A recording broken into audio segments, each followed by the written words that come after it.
नमस्कार, भक्ति दर्शन समाचारमा स्वागत छ। उपस्थित छु म हेमा शर्मा।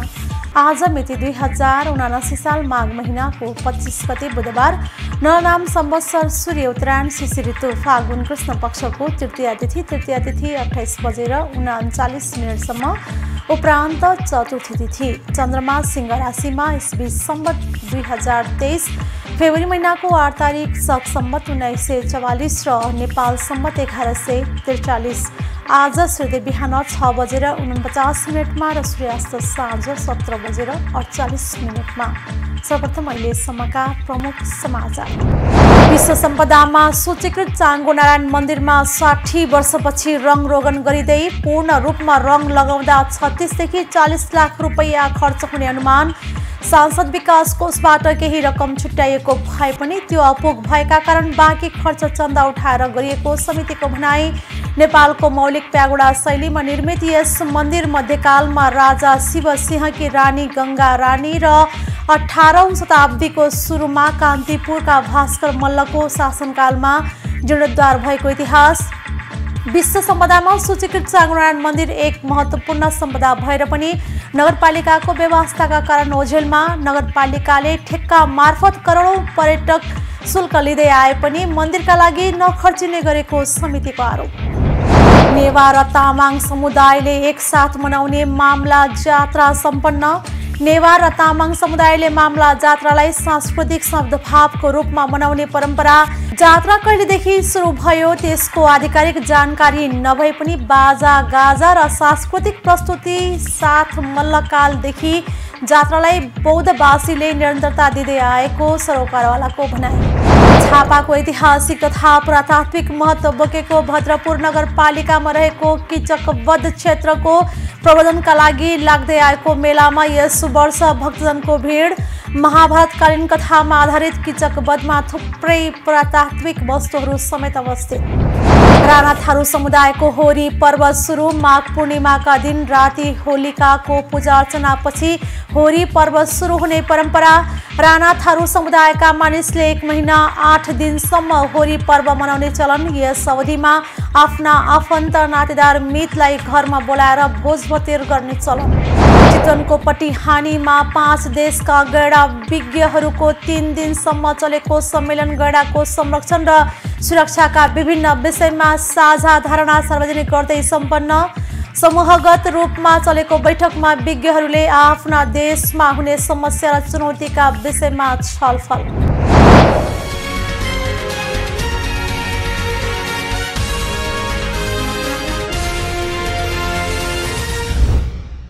अब समाचार विस्तारमा।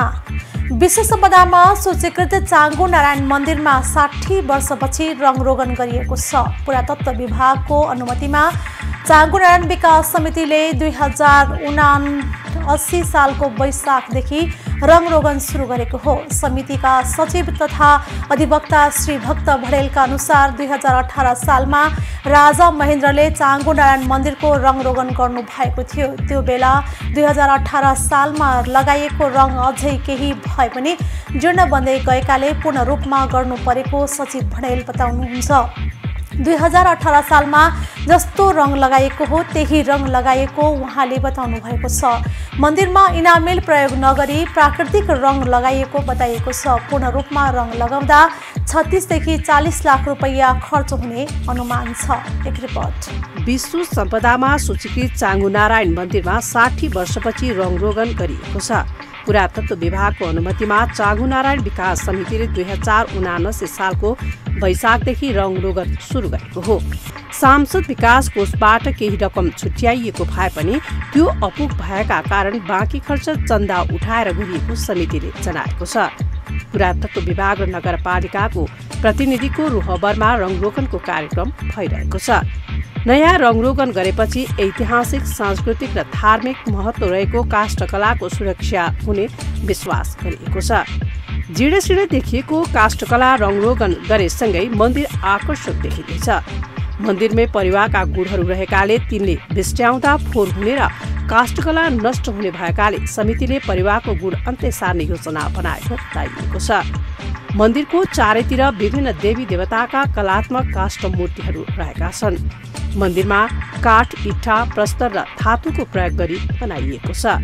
नेपालको मौलिक प्यागोडा शैलीमा निर्मित यस मन्दिर मध्यकालमा राजा शिवसिंहकी रानी गङ्गा रानी र 18औं शताब्दीको सुरुमा कान्तिपुरका भास्कर मल्लको शासनकालमा जीर्णोद्धार भएको थियो।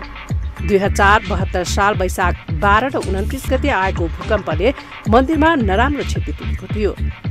मन्दिरको जीर्णोद्धार भने भइसकेको छ। मन्दिरको चौघेरा सतलहरू आधाभन्दा बढी पुनर्निर्माण भएको छ। लिच्छवीकालीन यो मन्दिर ईसापूर्व 323 मा राजा हरित वर्माले बनाएको इतिहास छ। भक्तपुर नगरबाट 6 किलोमिटर उत्तरमा रहेको यस मन्दिरमा विभिन्न जात्रा पर्वमा भक्तजनहरूको ठूलो भिड लाग्ने गर्छ भने विश्वका विभिन्न देशबाट पर्यटकहरू समेत आउने गरेका छन्।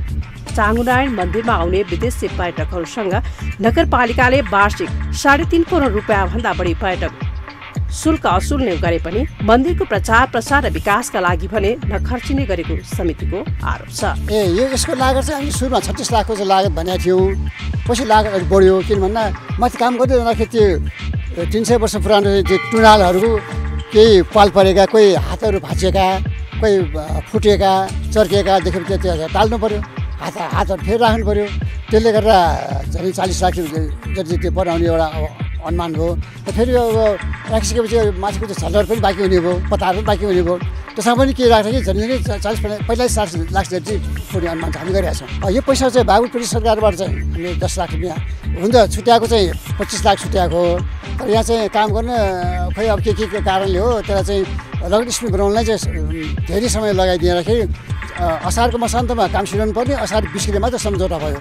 त्यो 10 दिनमा काम सिराउन सकिने कुरो भएन, किनभने यो पारम्परिक गत रङ हो, अनि परम्परागत रङ हो। बजार किनेर चाहिँ एकैचोटि पोट्ने कुरो भएन। एकदम बिस्तारै थाङ्का पेन्ट जस्तो गर्नुपर्ने भएको हुनाले त्यो पैसा चाहिँ 10 लाख चाहिँ हामीले पायौँ। त्यति मूल्याङ्कन भयो, अरू पैसा फ्रिज भयो। यसपालि पनि अहिले नगरपालिकाले 15 लाख जति छुट्याएको भन्ने सुनेको छु। त्यस पैसा आइसकेको चाहिँ छैन। र अरू बाँकी पैसा भक्तजनबाट उठाएर हामीले गरिरहेका छौँ। भक्तजनबाट एकदमै खुल्ला हृदयले हामीलाई सहयोग गर्नुहुन्छ। हामी साह्रै खुसी छौँ। हामी भगवान्को यो मन्दिर यो रगडा चाहिँ पुरा गरी छोड्छौँ। हामी विश्व सम्पदामा सूचीकृत चाँगुनारायण मन्दिर एक महत्त्वपूर्ण सम्पदा भएर पनि नगरपालिकाको व्यवस्थाका कारण ओझेलमा परेको समितिको भनाइ छ। नगरपालिकाले ठेक्का मार्फत पर्यटक शुल्क लिँदै आएको छ। मन्दिरको प्रचार प्रसार र दीर्घकालीन विकासका लागि समिति खडा गरेर काम सुरु गरेको समितिले बताएको छ। यहाँ कमी कमजोरी थुप्रै भएको हुनाले त्यो बेलामा तत्कालीन चाहिँ चाँगुनारायण गाविसबाट 2054 सालतिर जस्तो लाग्छ मेरो विचारमा, त्यो बेलामा चाहिँ नि गाउँ परिषदबाट पास गरेर जति पनि पर्यटक कर उठ्छ त्यसमध्ये 55% चाहिँ सम्पदा क्षेत्रमा खर्च गर्ने भनेर उहाँले निर्णय गरेर यो रकम उठाउनु भएको थियो। र त्यो चाहिँ नि 1-2 वर्ष तपाईँको चाहिँ नि त्यो लागू गरे उहाँहरूले।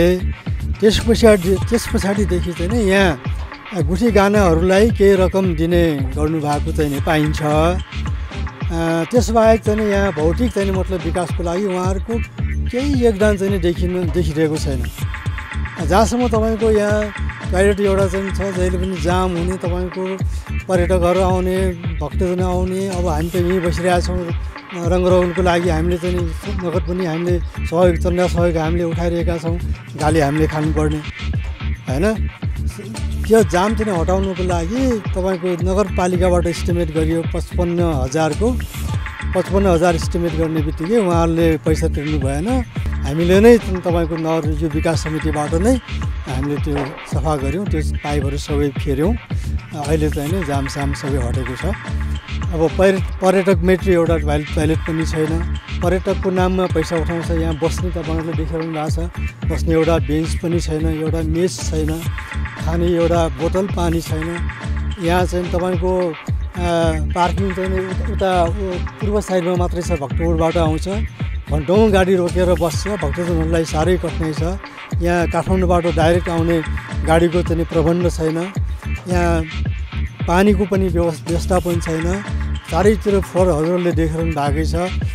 यहाँ समस्या बाहेक केही पनि छैन। त्यही कारणले गर्दाखेरि हामीले चाहिँ नि यहाँ तपाईँको चाहिँ नि चाँगुनारायण विकास समिति गठन गरेर यो गएको वैशाखदेखि यो चाहिँ नि 79 वैशाख 1 गतेदेखि हामीले विशेष पूजा चाहिँ नि थालनी गऱ्यौँ। विशेष पूजामा भक्तजनहरूले विशेष पूजाको लागि जुन रसिद काट्नुहुन्छ त्यो रसिद काटेको पैसा मध्येबाट यहाँ बाजा बजाउनेहरूलाई, यहाँ सरसफाइ गर्नेहरूलाई, यहाँको सानोतिनो भौतिक निर्माणको लागि हामीले खर्च गर्ने गरेका छौँ। नेवार र तामाङ समुदायले एकसाथ मनाउने मामला जात्रा सम्पन्न भएको छ। धार्मिक सहिष्णुताको अनुपम नमुनाको रूपमा रहेको मामला जात्रा प्रत्येक कृषि पूर्णी अर्थात् माघ पूर्णिमाको साँझ बौद्धका तामाङ र नेवार समुदायले भव्य रूपमा मनाउने गरेका छन्। काठमाडौँको बौद्धस्थित खास्ती महाचैत्य अर्थात् बौद्ध महास्तूपको उत्तरपट्टि एउटा मन्दिर छ जसमा अत्यन्तै क्रोधित मुद्राकी देवीको मूर्ति रहेको छ, जसलाई नेवार समुदायले छवसका मुनि अजिमा तथा तामाङ समुदायले माम भन्ने गरेका छन्। देवीलाई शक्ति, कार्यसिद्धि र संरक्षकको रूपमा अत्यन्तै शक्तिशाली देवीको रूपमा मान्ने गरिन्छ। एक रिपोर्ट। धार्मिक सहिष्णुताको अनुपम नमुनाको रूपमा रहेको मामला जात्रा प्रत्येक श्री पूर्णी अर्थात् माघ पूर्णिमाको साँझ बौद्धका तामाङ र नेवार समुदायले भव्य रूपमा मनाउने गर्दछन्। नेवार समुदायले छवसु कामुन्या अजिमालाई हारती माको 3 दिदी बहिनीको रूपमा विश्वास गर्छन्।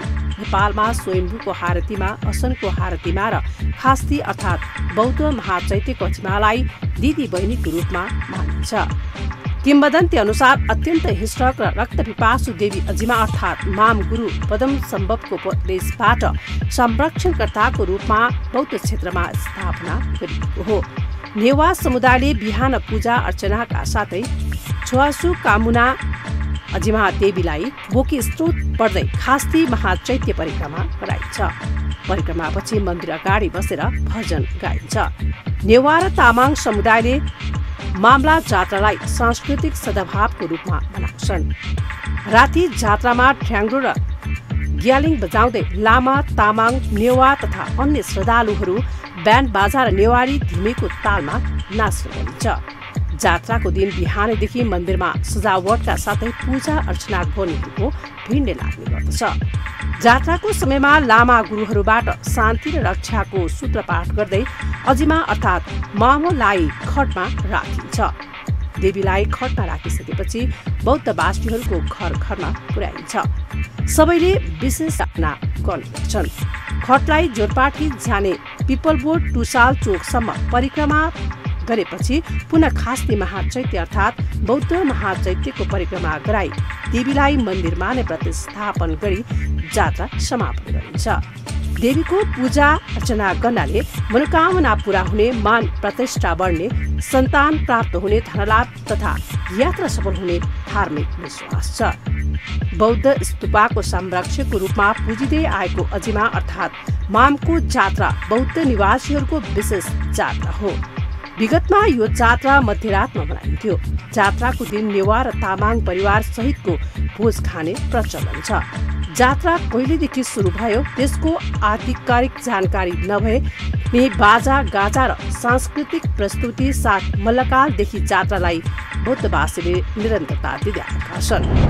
राणा थारू समुदायको होरी पर्व सुरु भएको छ। माघ पूर्णिमाका दिन राति होलिकाको पूजा अर्चनापछि होरी पर्व सुरु हुने परम्परा छ। राणा थारू समुदायका मानिसले 1 महिना 8 दिनसम्म होरी पर्व मनाउने गरेका छन्। राणा थारू समुदाय सम्बन्धी जानकार नारायण राणाका अनुसार माघ पूर्णिमाको दिन आकाशमा पूर्णिमा देखिएपछि सार्वजनिक स्थानमा होलिकाको प्रतिमा स्थापना गरेर पूजा हुने गरेको छ। गाउँका भर्रा गुरुवाले भलमनसा गाउँका युवा बुद्धिजीवी लगायतको उपस्थितिमा होलिकाको पूजा अर्चना गर्ने गर्दछन्। पूजा आजापछि होरीको गीत गाउँदै केही बेर होरी खेलिन्छ।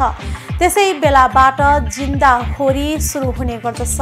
अब फागुन पूर्णिमाको दिन 1 महिनासम्म जिन्दा होरी खेलिने जनाइएको छ।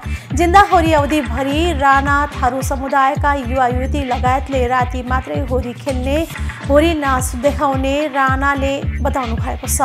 उनीहरूले होरी गीत गाउँदै तालमा ताल मिलाएर नृत्य गर्ने गरेका छन्। साथै हरेक साँझ होलिकाको पूजा अर्चना गर्दै त्यसमा पराल झारपात थुपार्ने जनाइएको छ। यसरी थुपारिएको झारपातलाई होलिकाका रूपमा दहन गर्ने गरिन्छ। फागु पूर्णिमाको दिन होलिका दहनपछि मरिहोरी सुरु हुन्छ। मरिहोरीको अवधि 8 दिनसम्म रहने गरेको जनाइएको छ। यो अवधिमा आफ्ना आफन्त नातेदार मितलाई घरमा बोलाएर भोज भतेर गर्ने चलन रहेको छ, जसलाई हटकना भन्ने गरिएको छ। हटकनामा भिनाजु मित सालासालीलाई घरमा डाकेर मिठा पकवान खुवाउने चलन रहेको राणाले बताउनु भएको छ। होलीको अन्तिम दिनमा खगडेहरा फुटाउने गरिन्छ। खगडेहरा सबैभन्दा महत्त्वपूर्ण दिन भएकाले सुदूरपश्चिम प्रदेश सरकारले यो दिन सार्वजनिक बिदा समेत दिँदै आएको छ। खगडेहरापछि औपचारिक रूपमा होली पर्व समापन हुने गरे पनि अनौपचारिक रूपमा भने चराई पर्वसम्म होली खेलिने गरेको राणाले बताउनु भएको छ। सुदूरपश्चिम प्रदेशको कैलाली कञ्चनपुरमा राणा थारू समुदायको बसोबास रहेको छ। झापाको ऐतिहासिक तथा पुरातात्विक महत्त्व बोकेको भद्रपुर नगरपालिकामा रहेको किचकबध क्षेत्रको प्रबन्धनका लागि लाग्दै आएको मेलामा यस वर्ष भक्तजनको भिड लागेको छ। मेला भव्य बनाउन भद्रपुर नगरपालिका र कचनकवल गाउँपालिकाले स्थानीयलाई सार्वजनिक बिदा पनि दिएका छन्। कोरोनाको महामारीका कारण लगातार योभन्दा अघि 2 वर्षसम्म यहाँको मेला लाग्न सकेको थिएन। यहाँ माघ शुक्ल पूर्णिमा तथा श्री स्वस्तानी व्रत कथामा आधारित रहेर धार्मिक मेला लाग्ने गरेको छ। महाभारतकालीन कथामा आधारित किचकबधमा थुप्रै पुरातात्विक वस्तुहरू समेत रहेका छन्। एक रिपोर्ट। किचकधाम संरक्षण समितिका अध्यक्ष दिलबहादुर थेवेका अनुसार किचकबध धार्मिक स्थलमा 3 दिनसम्म धार्मिक मेला लाग्ने गरेको छ। यहाँ 2000 वर्षभन्दा पहिलेको दरबार, किल्ला, पर्खाल, भाँडाकुँडा र इँटाहरू पुरातत्व विभागको उत्खननबाट फेला परेका छन्। यसको संरक्षणको काम समेत योजना अनुसार भइरहेको बताइएको छ। 2059 सालमा पहिलोपल्ट उत्खनन गर्दा स्वस्तिक चिन्ह भएको माटोको इँटाहरू किचकबध स्थलमा फेला परेपछि यस क्षेत्रको संरक्षण हुँदै आएको छ। किचकबध स्थलमा भीमसेनले किचकलाई वध गरेको मूर्ति बनाइएको छ। किचकबधमा वनभोज स्थल, बाल उद्यान, चिडियाखाना, सामुदायिक भवन, झोलुङ्गे पुल, वृद्धाश्रम, पोखरी संरक्षण लगायतका पूर्वाधार विकासका लागि र 52 करोड 50 लाखको गुरुयोजना अनुसार काम भइरहेको अध्यक्ष थेवेले जनाउनु भएको छ। महाभारतकालीन कथामा आधारित किचकबधका थुप्रै पुरातात्विक वस्तुहरू रहेका छन्। त्यहाँ एउटा सडकोडको आकारमा रहेको आकर्षक पोखरी पनि रहेको छ। मेलाको समयमा यहाँ स्नान गर्दा रोग ब्याध जाने र मनोकांक्षा पूरा हुने धार्मिक विश्वास रहेको छ। महाभारतकालीन कथाको प्रसङ्गसँग जोडिएको किचकबध करिब 10 बिघा क्षेत्रफलमा फैलिएको छ। वरिपरि गहिरो भूभाग रहेको किचकबधको 10 बिघा मध्ये 90% भाग एउटा अलग्गै क्षेत्र जस्तो युद्धकालीन गढ जस्तो डाँडाका रूपमा रहेको छ। महाभारतकालीन एक कथा अनुसार विराट नामका राजा विराटनगरमा राज्य गर्थे, जसको किचक नामको सेनापति रहेको र पाण्डवहरू यहाँ गुप्तवास बस्दा किचकको कुदृष्टि द्रौपदीमाथि परेको र त्यसपछि द्रौपदीलाई जोगाउन 5 पाण्डव मध्येका सबभन्दा बलशाली भीमसेनले किचकको वध गरेको कथा प्रसङ्ग छ। यस स्थलमा भीमसेनले किचकको घाँटी थिचेर मारेका कारण यस स्थानलाई किचकबध भनिएको हो भन्ने भनाइ छ। किचकको वध गरेपछि शरीरमा भएको रगत पखाल्न उहाँले हानेको बाणले त्यहाँ पोखरी बनेको विश्वास गरिन्छ। चितवनको पटिहानीमा 5 देशका गैंडा विज्ञहरूको 3 दिनसम्म चलेको सम्मेलन गैंडाको संरक्षण र सुरक्षाका विभिन्न विषयमा साझा धारणा सार्वजनिक गर्दै सम्पन्न भएको छ। विश्वमै लोपोन्मुख अवस्थामा रहेको एकसिङ्गे गैंडाको संरक्षणमा चुनौती थपिएपछि विज्ञहरूको तेस्रो अन्तर्राष्ट्रिय विज्ञ सम्मेलन चितवनको पटिहानीमा भएको थियो। माघ 20 देखि 22 गतेसम्म चलेको सम्मेलनले संरक्षण, जनसङ्ख्या व्यवस्थापन, आवास व्यवस्थापन, अनुसन्धान, अनुगमन र सूचना आदान प्रदान, समन्वय र सहयोग लगायत शीर्षकमा बुदागत धारणा सार्वजनिक गरेको छ। एक रिपोर्ट। गैंडा पाइने देशहरूमा चोरी सिकारले अपनाउने माध्यम के प्रकारको भएकोले समस्या पनि उस्तै हुने राष्ट्रिय निकुञ्ज तथा वन्यजन्तु संरक्षण विभागका सूचना अधिकारी डाक्टर गणेश पन्तले जानकारी दिनुभएको छ। समूहगत रूपमा चलेको बैठकमा व्यक्तिहरूले आफ्ना देशमा हुने समस्या र चुनौतीका विषयमा छलफल गरेका थिए। वर्षमा कुनै एक दिन मात्र सुरक्षामा कहीँ कतै कमजोरी भए त्यही दिनमा शिकारले आक्रमण गरेर मार्ने गरेको डाक्टर पन्तको भनाइ छ। यस्तो समस्या हाम्रो देशमा मात्र होइन, अन्य देशको पनि हो। सम्मेलनमा नेपाल, भारत, भुटान, इन्डोनेसिया, मलेसिया लगायत देशका 65 जना विज्ञ सहभागी हुनुभएको थियो। सम्मेलनले गैंडाको वासस्थानको सुधारसँगै सुरक्षा, चोरी, शिकार नियन्त्रण गर्न साझा प्रयास गर्ने, एउटै प्रजातिका गैंडाको अन्तर्देशीय स्थानान्तरण गर्ने, वंश विस्तार गर्ने, प्रजनन केन्द्र स्थापना गर्ने लगायतका बुदामा साझा धारणा लिएका छन्। सुरक्षा व्यवस्था बलियो बनाउने, गैंडाको अवैध रूपमा हुँदै आएको सिङको व्यापारबारे गुप्तचरले जानकारी गराउने, सञ्चालन भइराखेको संरक्षण सम्बन्धी सहयोगमा फोरेन्सिक विज्ञानको प्रयोगसहित उन्नत प्रविधि प्रयोग गरेमा जोड दिइएको छ। गैंडाको अवैध शिकार रोक्न, संरक्षण र निगरानीलाई अझ व्यवस्थित पार्ने साझा धारणा पत्रमा उल्लेख छ।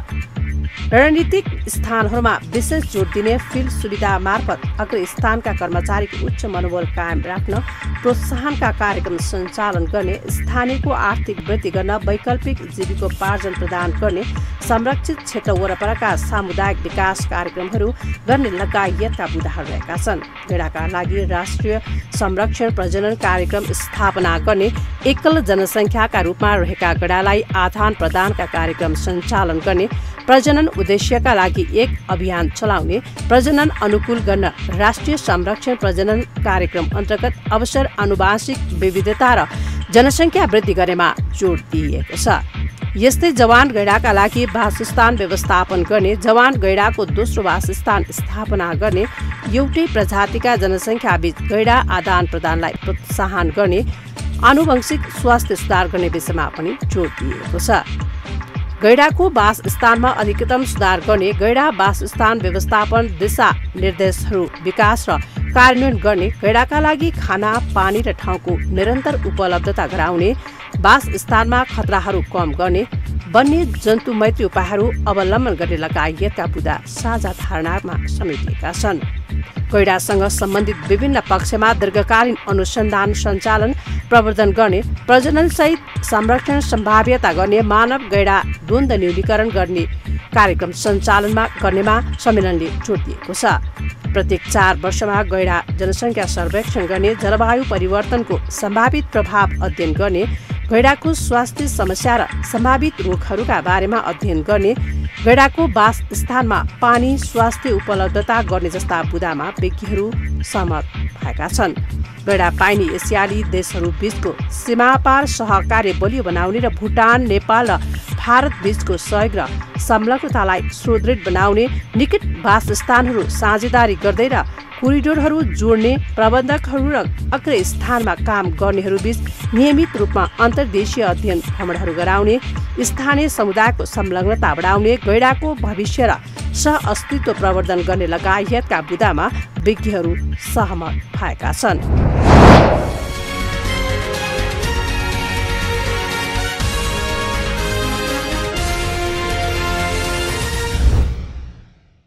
अहिले हामी भक्तिदर्शन समाचारको अन्त्यमा आइसकेका छौँ। जाँदै प्रमुख समाचार पुनः एकपटक। विश्व सम्पदामा सूचीकृत चाङ्गो नारायण मन्दिरमा 60 वर्षपछि रङ रोगन गरिँदै पूर्ण रूपमा रङ लगाउँदा 36 देखि 40 लाख रुपैयाँ खर्च हुने अनुमान। सांसद विकास कोषबाट केही रकम छुट्याइएको भए पनि त्यो अपुग भएका कारण बाँकी खर्च चन्दा उठाएर गरिएको समितिको भनाई। नेपालको मौलिक प्यागोडा शैलीमा निर्मित यस मन्दिर मध्यकालमा राजा शिवसिंहकी रानी गङ्गा रानी र 18औं शताब्दीको सुरुमा कान्तिपुरका भास्कर मल्लको शासनकालमा जीर्णोद्धार भएको इतिहास। विश्व सम्पदामा सूचीकृत चाङ्गो नारायण मन्दिर एक महत्त्वपूर्ण सम्पदा भएर पनि नगरपालिकाको व्यवस्थाका कारण ओझेलमा। नगरपालिकाले ठेक्का मार्फत करोडौं पर्यटक शुल्क लिँदै आए पनि मन्दिरका लागि नखर्चिने गरेको समितिको आरोप। नेवार र तामाङ समुदायले एकसाथ मनाउने मामला जात्रा सम्पन्न। नेवार र तामाङ समुदायले मामला जात्रालाई सांस्कृतिक सद्भावको रूपमा मनाउने परम्परा। जात्रा कहिलेदेखि सुरु भयो त्यसको आधिकारिक जानकारी नभए पनि बाजा गाजा र सांस्कृतिक प्रस्तुति साथ मल्लकालदेखि जात्रालाई बौद्धवासीले निरन्तरता दिँदै आएको सरोकारवालाको भनाइ। झापाको ऐतिहासिक तथा पुरातात्विक महत्त्व बोकेको भद्रपुर नगरपालिकामा रहेको किचकवध क्षेत्रको प्रबन्धनका लागि लाग्दै आएको मेलामा यस वर्ष भक्तजनको भिड। महाभारतकालीन कथामा आधारित किचकवधमा थुप्रै पुरातात्विक वस्तुहरू समेत अवस्थित। राणा थारू समुदायको होरी पर्व सुरु। माघ पूर्णिमाका दिन राति होलिकाको पूजा अर्चनापछि होरी पर्व सुरु हुने परम्परा। राणा थारू समुदायका मानिसले 1 महिना 8 दिनसम्म होरी पर्व मनाउने चलन। यस अवधिमा आफ्ना आफन्त नातेदार मितलाई घरमा बोलाएर भोजभतेर गर्ने चलन। चितवनको पटिहानीमा 5 देशका गैंडा विज्ञहरूको 3 दिनसम्म चलेको सम्मेलन गैंडाको संरक्षण र सुरक्षाका विभिन्न विषयमा साझा धारणा सार्वजनिक गर्दै सम्पन्न। समूहगत रूपमा चलेको बैठकमा विज्ञहरूले आफ्ना देशमा हुने समस्या र चुनौतीका विषयमा छलफल। अहिले भक्तदर्शन समाचार यति नै। सामाजिक सञ्जाल मार्फत हामीसँग जोडिनका लागि फेसबुक तथा ट्विटरमा लाइक तथा फलो गर्न सक्नुहुनेछ भने युट्युब मार्फत पनि हामीलाई प्रत्यक्ष हेर्न सक्नुहुनेछ। त्यस्तै कुनै सल्लाह सुझाव तथा प्रतिक्रिया भएमा भक्तिदर्शन@emountaintv.com मा हामीलाई पत्राचार गर्न सक्नुहुनेछ। धर्म संस्कृति र संस्कारको संवाहक भक्तिदर्शन टेलिभिजन HD हेर्दै रहनुहोला। नमस्कार।